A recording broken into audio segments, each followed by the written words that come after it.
with me. Oh, please take a seat. Yes, welcome. So we have three very important researchers, hardworking people to help us move the discussion forward. This is where we want to analyze the progress and backlash in the churches in Africa. And so we have our very good friend, Hamzel, from the Inclusive and Affirming Ministry, South Africa. And we have, now I will change the order now, Siwe? Yes, in this way. You're supposed to be on the screen. Yeah, sorry, you're supposed to be on the screen so that your name is got correct. And Bongile, I won't take more of your time. I will allow you to carry on with the discussion. Thank you. Good morning, everyone. It's actually a quite cute photo. You would actually respond to laugh, but that's fine. I think first of all, with Cindy and Abungile, I think we have to take note that this analyzing and the backlash and the program, or the progress that was made, has been written by 4 LGBTI persons and gender non-conforming person. Let me say that again. In our work, we have heterosexual allies that speak to our lived contexts and realities. And that nonsense has to stop. We need to do theology. We need to speak back to the church from the lived experiences of LGBTI people and gender non-conforming people. That's the only way that the conversation is going to change. The liberation movement and the feminist movements have shown us when black people are talking about their own liberation, when feminists are talking about their own liberation, and sorry for my French, shit happens. When LGBTI people talk about their own faith and seeing God and whoever this God is in a different way, things happen in a very transgressive and disruptive and indecent and enraging way. We cannot have spaces like this when people are still referred to as brother and sister, even if that is the church's language. We need to reclaim ourselves and erase the binaries and boundaries of subjugation. And this is what this paper is all about. It is entitled, well, let me reverse a bit. I'm going to ask Cindy to take the podium, and Cindy's going to do an exercise before we tell you what the paper is entitled. In order for you to immerse yourself in the way that Charlene van der Walt is not here at the moment, she sends you greetings and a love, but in the way that we as 4 queer people have worked with seeing what is happening, what the great things that are happening within the churches in Southern Africa, and the progress that has been made, but also looking at the backlash, but finding a middle point and saying, this is the practical tool that we want to send you home with to your different spaces. So I'm going to give over to Cindy, who's going to lead us in that short session. Thank you, Hansi. Sanmonani, igama uSindi wakasithole. I'm just going to ask you to do this little exercise for us to actually demonstrate the process that we went through ourselves as we were doing this work. And I'm going to ask for 4 minutes, if that is okay. I just want you to turn to the person next to you and just briefly, maybe like 2 seconds, reflect or recite a derogatory word that was ever used to call you or to refer to you as an individual. Any derogatory word that was ever used to refer to you in your vernacular language. You can actually explain to the person next to you what the word means. And after sharing that, you can go on to share the feelings that you had when that word was communicated to you, just for 2 seconds.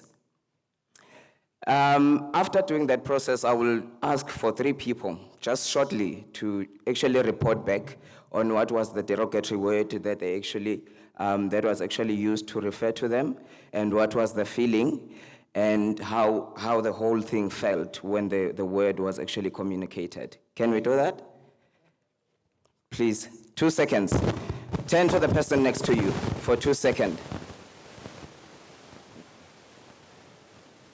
Can we have 3 people that are going to share briefly with us the derogatory word that was ever used to refer to them, or that was communicated to them, and to actually share with us what was their feeling on that word? 3 people. Okay. Thank you. So the word is stabani. Stabani is commonly used in isiZulu here in South Africa to make fun of gay individuals. And for me, when I hear that word, and often because I'm not a black South African, people assume that I can't hear what is being said. And so it makes me feel really hurt and unsafe, because I'm not too sure what else would follow after that. Yeah. Okay. I was once looking for when someone called me an animal, UK animal. I think back and said, even animals have distinguished features. The crocodile is not the size of the elephant. Okay, I'm Dee from Lesotho. I'm being called Nto. Nto is a thing, like an object, like, what is this thing? So it made me feel sad, but now I'm 8 and I'm proud of it. One more. Greetings. The name of our school is Steve. Steve is a confused person. The person actually said that did not mean any harm, but it infected badly. It infected badly because he was trying to actually understand, but he felt like we were confusing him because of our appearance, so that he also felt confused. So he blamed us for him being confused. And then once we did it. My name is Philip Kutro. I'm from Potchefstroom, Northwest, South Africa. The word that they called me, it was twin plug. Twin plug is this socket that you put in an electric socket. That means I'm sleeping with both men and women. And I got, it was hurtful because I'm working at the South African Police Service. And the other word that they use, they call me a police of gays and lesbians. If an LGBTI member comes to open a case, they said, no, wait, control, throw your people are here. So it is very hurting because I don't think I have to explain myself to anyone, and I just love what I'm doing. I think my job, it was a calling, and I love each and everybody. Thank you very much. Wow. Thank you. Can you just hold on into those feelings and your thoughts, and actually remember this exercise, because I'm going to be handing over to Hansi, and in the end, we'll be actually demonstrating how this exercise relates to the work that we did in this presentation. Thank you for everyone that risked in sharing.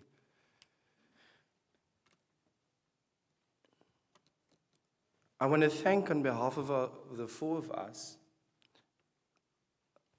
the executive board of the other foundation, and also especially Tebogo and Neville, for taking the risk to allowing for radicals to open this space in this way. The title of this paper is Tabani Disrupting the Backlash? Reclaiming the LGBTI voices in the African faith landscape. I'm going to repeat it. Tabani Disrupting the Backlash? Reclaiming LGBTI and gender non-conforming voices in the African faith landscape. And what we tried to do within this paper, research paper, was to use those derogative names that people inscribe on our bodies. And just the way that you have done it, of speaking back to this derogative voice in person and of saying, you know what, I'm not only better than this, but I'm going to use this word and I'm going to disrupt the policing that you are doing to my body. In the 2016 convening of the Other Foundation, which was held in Maritzburg, the paper that followed from that was When Faith Does Violence. And specifically in that document, and if there is anyone of you that haven't read Canaries in the Coal Mine, I actually want to ask, we've read all those documents, and also the different papers that have followed the convening of 2016, because it's really great work, and we need to read those things, because it's analyzing the Southern African context, Canaries in the Coal Mine, which was commissioned and produced by the Other Foundation. But within faith, when faith does violence, the calling was there that LGBTI people and gender non-conforming people need to do theology for themselves, by themselves, for themselves, to liberate their own minds and bodies.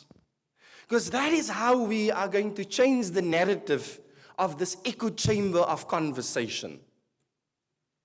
Because what we have done in the church, we play sometimes into the heteropatriarchal narrative of the dominant people within our spaces. We do this by saying, okay, thank you very much. We are now talking about same-sex unions and we are satisfied with the crumbs. Because what the church is doing with same-sex is that we will only talk about the lesbians and the gays. And the lesbians and the gays, and I'm going to upset a few people are happy with that narrative. We need to bring the voices of bisexual people, trans people, intersex people within the conversation, and even more gender non-conforming people. To destabilize the backlash, because we need liberation, because people are dying. And we can't dance around because we want to keep the conversation neat and beautiful. And Cindy is going to introduce us into how actually, if you use this word, Tabani, to speak back to the backlash. If we do it, how do we do it? And Anthony, you were speaking about it, and Professor Nsibisi was also speaking about it, and a lot of other people. So this is one of the first tools that we are offering. Thereafter, we will go and do a contextual analysis, specifically in 3 countries, in Botswana, Malawi, and South Africa, of seeing what is happening in specifically these countries, and we invite you to interrogate it, and also spilling over to other countries within the African context. And thereafter saying, okay, this is what the analysis is saying, but where is it actually coming to? What is the exact things that we need to know in order to go back to an irrespective context? But then at the last point saying, but what is this now actually all about? How do we go forth? So that is the framework which we'll be speaking today in a lively manner, not to bore you.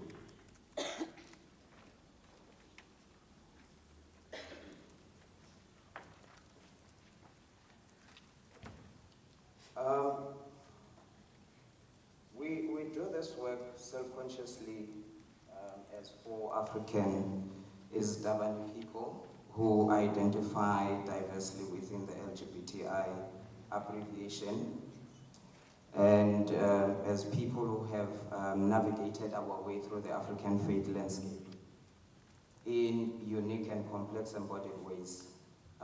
In the process of doing theology, we propose that izitabane zingabantu, Ubuntu theology, a theology that calls for one, embodied reclaiming of all that is life-affirming within faith landscapes. Two, reimagining community and the engagement within the sources of faith. And three, remembering our communal sacramental identity. However, we want to acknowledge that the word isitabane is not, we understand that it is not a universal term that is used in, like, broadly in the African countries or in the African continent. However, we are using this term to refer to our own context as for South African isitabane. And we are actually calling for the reclaim of the word isitabane. But the question is, why reclaim such a negative term? Isitabane is indeed a term that is complicated, as it is dominantly used in a discriminatory manner. We argue that it is precisely this dimension that makes it particularly useful. Firstly, we argue that the pure shocking and offensive nature of the term in African context cracks open space for authentic conversation to begin and for the enhancement of the process to destabilizing neat gender and sexuality categories. Secondly, and more recently, the term has been reclaimed and reappropriated as a signifier of proud self-identification. We argue that it is precisely the unsettling semantic nature of the word that we need to unpack and interrogate in the process of the reappropriation of the term isitabane. Drawing from the proposal of Milani Tomaso, we propose stabanization as the radical practice of decoloniality that regards identity categories and ideological formation from the North through the lens of African experiences. Stabanization therefore resists settling on conclusive answers and stable constructions, but instead unveils the uncomfortable ambiguities, complexities, and ruptures that ensue from intersections of race and non-normative gender and sexual subjectivities in the African context. We propose stabanization as a tool in pursuit of a radical decolonial practice through the lens of African experiences that is brought into critical conversation with the notion of Ubuntu theology. Through this contribution, we aim to affirm the humanity of isitabane within the contours of Ubuntu theology that calls for the reclaiming of African identities and for communal belonging, flourishing, and well-being. We hope that the humanity, dignity, and value of isitabane will be honored as human beings made in the image of God. By appropriating Ubuntu theology for isitabane through the process of stabanization, we hope to enhance and deepen the meaning of the Zulu saying noting that umuntu ngumuntu ngabantu, which literally translates as a person through others, or as John Beatty summarizes, I am because we are, and since we are, therefore I am. Although our engagement with these contextual realities might have a theoretical tone, we want to acknowledge the painfully high embodied price that those at the forefront of these ideologically contested developments pay, and that the wounds of progress are mostly written on the bodies of LGBTI people. So what are we saying? We are saying we want to stabilize the church. We want the church to acknowledge that we are here in the cultural spaces, we want to be acknowledged as human beings that can actually flourish in the communal spaces.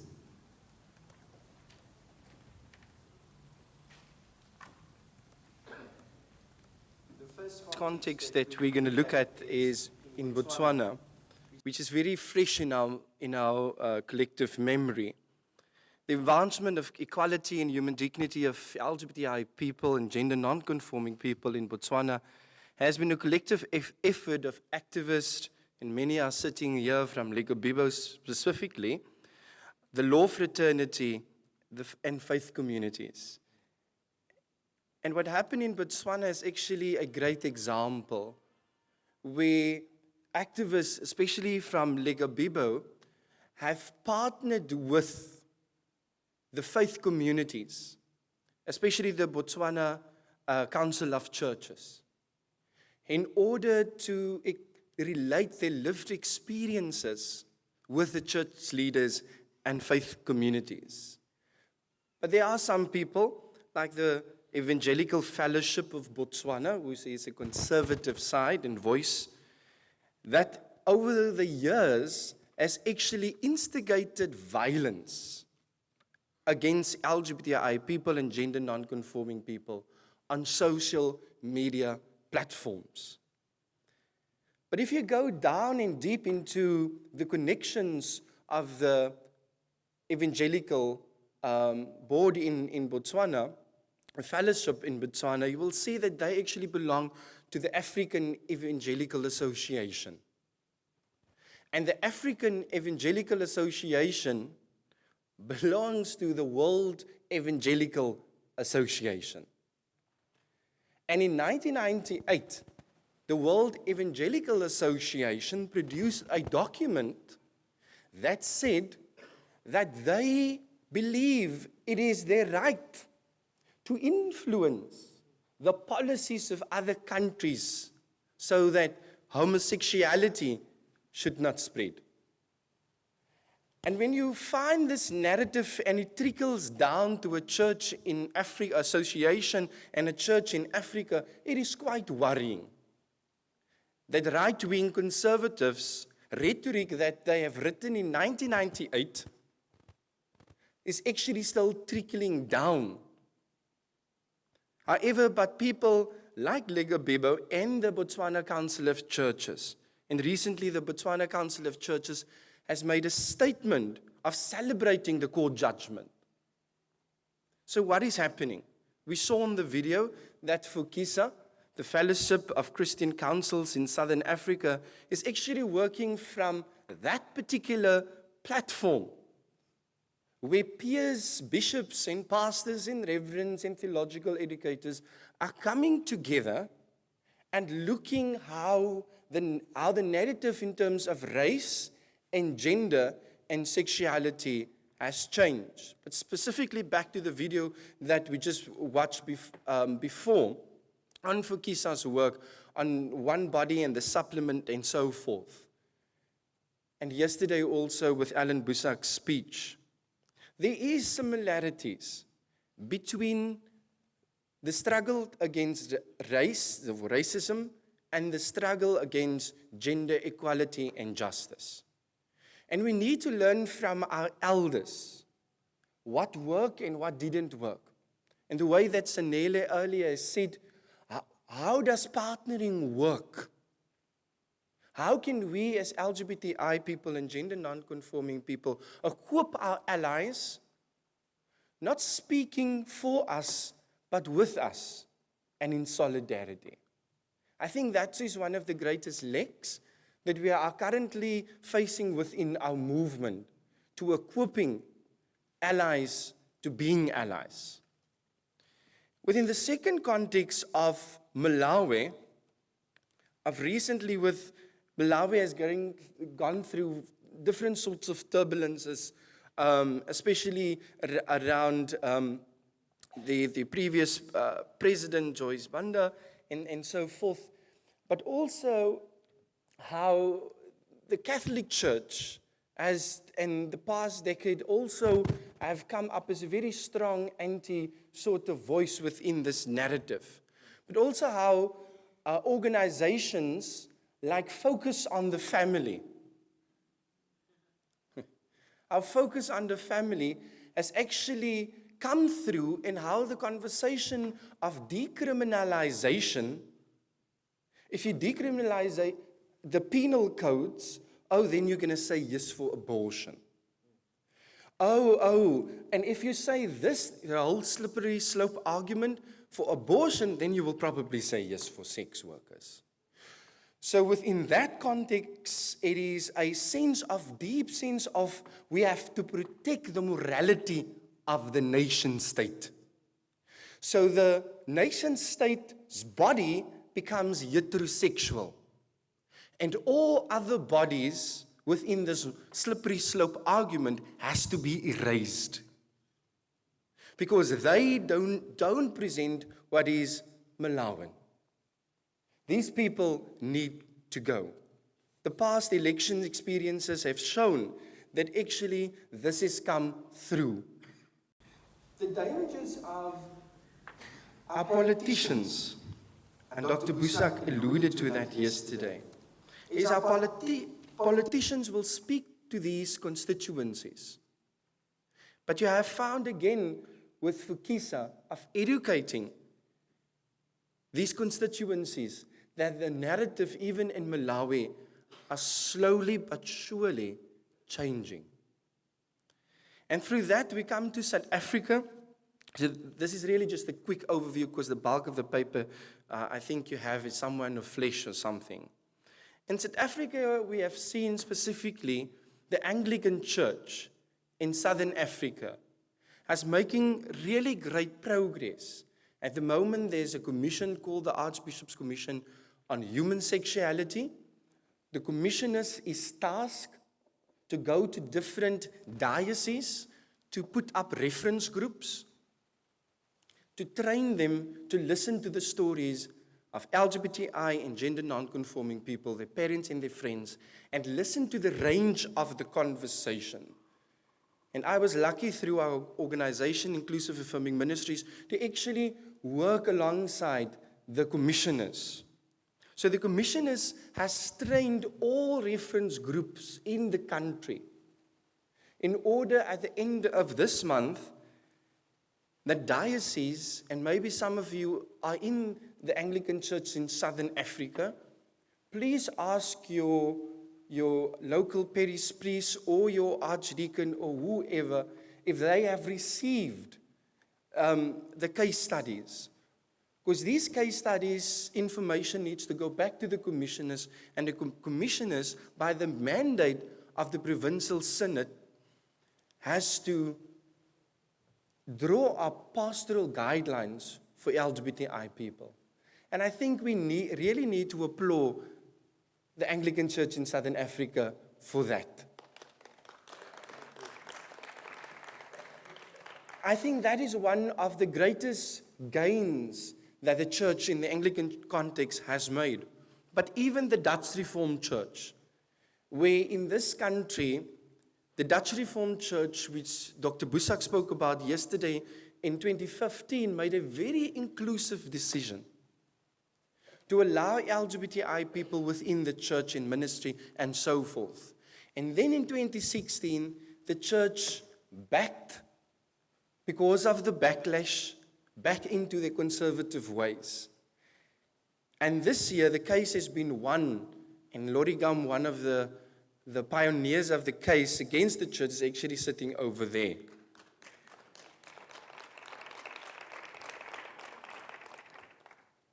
So to sum this session up before I give to Abungile is to say, working intersectionally, as Tuli has alluded to, does work. That is where the greatest progress have been made. Where the law fraternity and civil society organizations with LGBTI activist organizations come together in order to build stronger allyship. That is where the narratives change. For example, in the Botswana case, the fact that Lego Bibo was registered, the fact I always get Ricky's of AIDS accountability surname wrong. that she could actually register or change a gender identity marker. So there is a case that needs to be built in order for the narrative to change. And that is how one of the key strategies of how actually stabilization actually works. Is to build allyship across from the pond. I almost want to say the wand. Across from the pond that we would not necessarily think about. But Cindy Abungile would actually take us a little bit further in asking, okay, so what does this actually all mean? What is the themes of the particular backlash within these different countries, but actually also for the rest of the continent?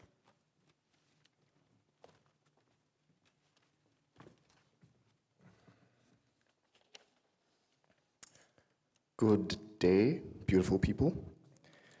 My erotic is pulsating, which means it's very good to see you. A lot of some of the discussions were highlighted yesterday with Doctor presenting, just to kind of give us an idea of how we are experiencing this backlash on the ground, particularly towards identities and how identities relate to one another. And how this is translated within the relevant countries.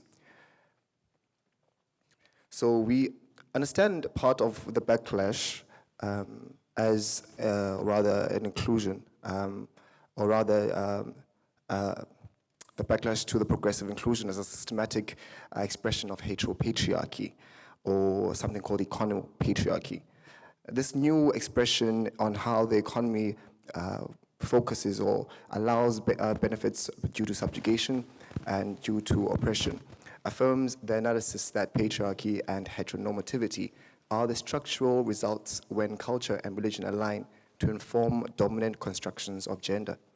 This system is not a mere conceptual contusion, but has real consequences for the body, finding its expression in the intersection of socio-economic realities in class and race, gender, and the construction of sexuality. The patriarchal heteronormativity that is apparent in Africa is the result of a normalization of heterosexuality. According to Martin Andrew, this is the idea dominant in most societies that heterosexuality is the only normal sexual orientation. Only sexual or marital relations between women and men are acceptable, and each sex has certain natural roles in life, or gender roles.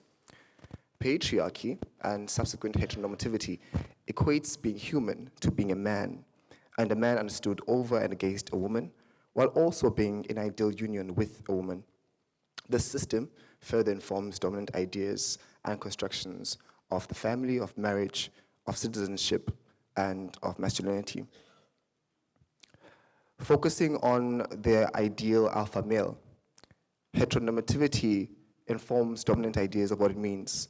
According to Cornell, the hegemonic masculinity as a dominant perception and ideal is maintained by using dominance and violence to safeguard and sustain masculinity against transformative and encroachment, transformation rather, and encroachment.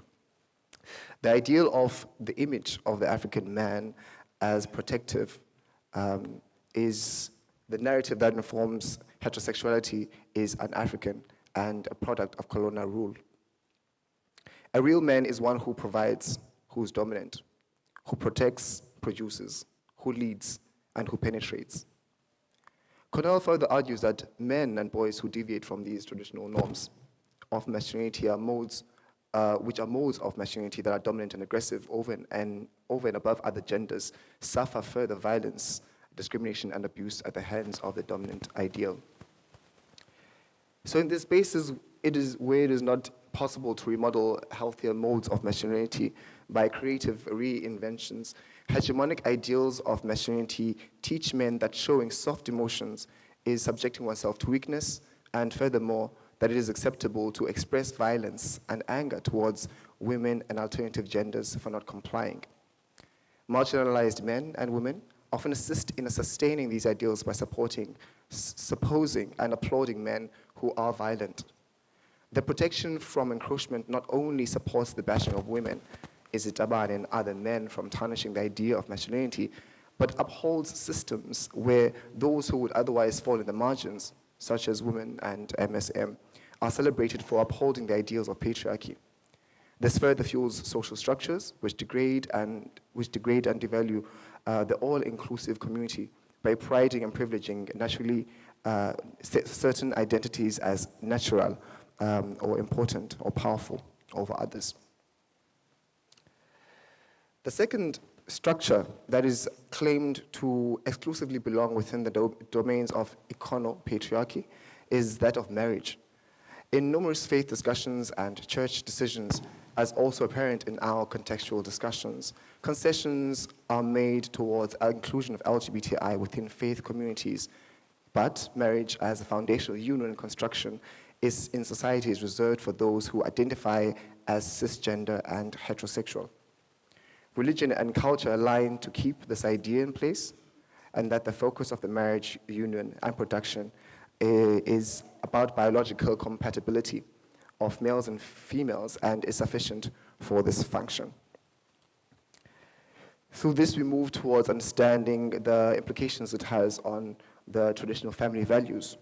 That narrow heterosexual definition of the family, informed by religion and culture, delimits the idea of the family construction to a single nuclear family, which is contrary to the idea of the African unit or way of understanding the family, which is broader, much broader than limited understanding we get from the nuclear family. The law sustains the ideas through the penal codes that are exercised in Kenya, in Malawi, in other states that are anti-homosexual in their inclusion of sexual orientations within the laws. And there are some examples that have highlighted how these laws have been contested by LGBTI groups in Kenya, which possibly speak to the various ways which can challenge the ideas of Christianity and other religions being fundamentally homophobic and anti-gay. These penal codes have, as alluded earlier, been suggested or been founded based on draconian colonial understanding, as Norev mentioned yesterday. And those systems ought to be engaged thoroughly to reflect the nuanced ways in which we come to post-colonial engage the ideas of gender sexuality within the new landscape of religion. I would like to give to Hanslin to finish off. Yeah. Thank you. Okay, we have gone a little bit over our time. We are African. To wrap everything up, what does it actually come down to? There's an organization called the Global Interfaith Network. Tony is sitting over there. If you look at all this backlash coming through, where people of different races, different classes come together, they would unite in order to protect the family. If you look right across the different genres of the arguments, you will see that all it comes down to is that people want to protect the traditional understanding of what a family looks like. And is it Tabani people to stabilize all these different things is that we make and let a family looks very different. And that is what all this backlash is coming down to. That people are scared of their lineage and the continuing of their heritages. And we have to reclaim, as the Bani people of saying, tradition and culture in its beautiful, awesome ways, in life-affirming ways, will continue. But we want to make it an aspect of justice. That patriarchy should fall. We want to say family can look beautiful, where there is different roles for anybody and no one feels subjugated. That people are freed and human and where they are equal and they can live dignified. Thank you. Amazing. Please, I know we are tired, but we can appreciate them the more. We can appreciate them more than that. Yes, thank you. I have seen your body language, and I have made a decision that when my colleague Bella give the votes of thanks to them, we will go straight and have our tea and coffee. That is why I am a facilitator. I can make decisions, and it happens. So I've made that decision. So Bella, you just come forward and appreciate them and move us into the next stage of what's going to happen, even though it is tea and coffee, but after that, what else? Thank you, Bella. On behalf of the participants, we'd like to thank our activist researchers for the tremendous work that you have done and for truncating it for the purposes of our meeting so that we could understand it. We would like to celebrate them. So please stand up. And we're going to do a little thing called banana banana. So as a way of appreciation, we're going to do a banana jive for you. Okay? So please follow me. I will lead and then you repeat. Banana, banana. Banana, banana. Banana. Banana. Thank you for banana. You gave us banana.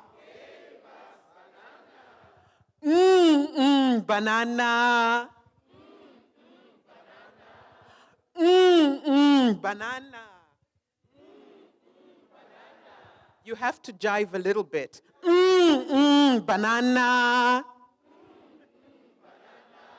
Wonderful. Please give them a round of applause. Thank you very much.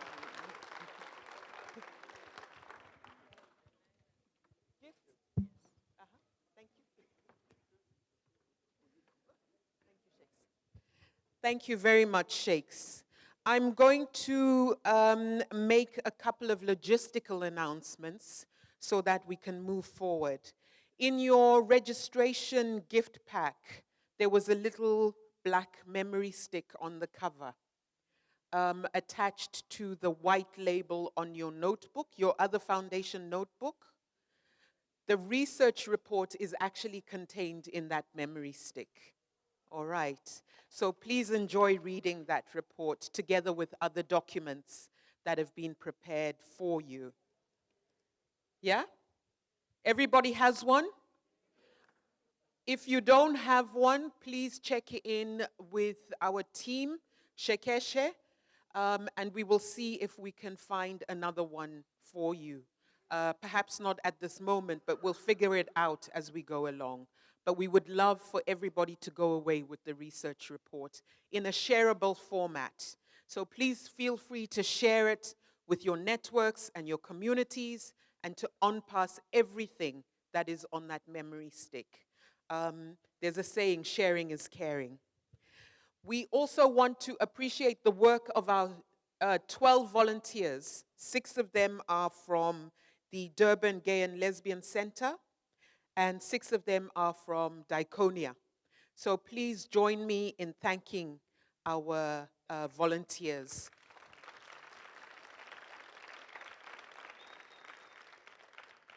They've done so much work, including putting together the labels that we are wearing. I'd like you to look at your label now. There's a little sticker on it. Yeah? So we have 4 colors: yellow, green, red, and purple. Does everybody have a sticker with a color on it, on their label? Okay, fantastic. The sticker identifies which group you are in for the small groups that we're going to go into after the tea break. Team Yellow will be led by Lebo. Lebo Khang. All right, there's Lebo. Okay, so if you're Team Yellow, please make sure you connect with Lebo. Our Team Purple will be led by Vishnu. Vishnu's over here. Okay, so if you're purple, you're going to be with Vishnu. Pierre is leading the red team. Yeah? So if your sticker is red, Pierre, can you stand up again? Thank you. All right. And then Lucy. Lucy is over there. And Lucy is leading the green team. They will take you from the tea break into the breakaway session rooms, okay? And those breakaway rooms may not be a room as you're accustomed to. They may actually be sitting on the carpet in this space on the floor or sitting up there because we're trying to use all of the conference space that we have dynamically. All right. So from now, could you please go and enjoy your tea break? I know it's a bit cold in the room. It's because we're next door to the ice skating rink. But we will try and see if we can turn the temperature up a little bit if we're able to handle those logistics. I would like our small group facilitators to please meet with Ian, who's leading the small group facilitators. So the 4 that I mentioned, Ian would like to meet with you at the back with your tea and coffee just before you go into the small groups. Let's break for 10 minutes for tea, and then let's be back in this room at, I think let's be back in here at 12:45. Yeah? 12:45. Thank you very much. Amazing grace, how sweet the sound that saved a wretch like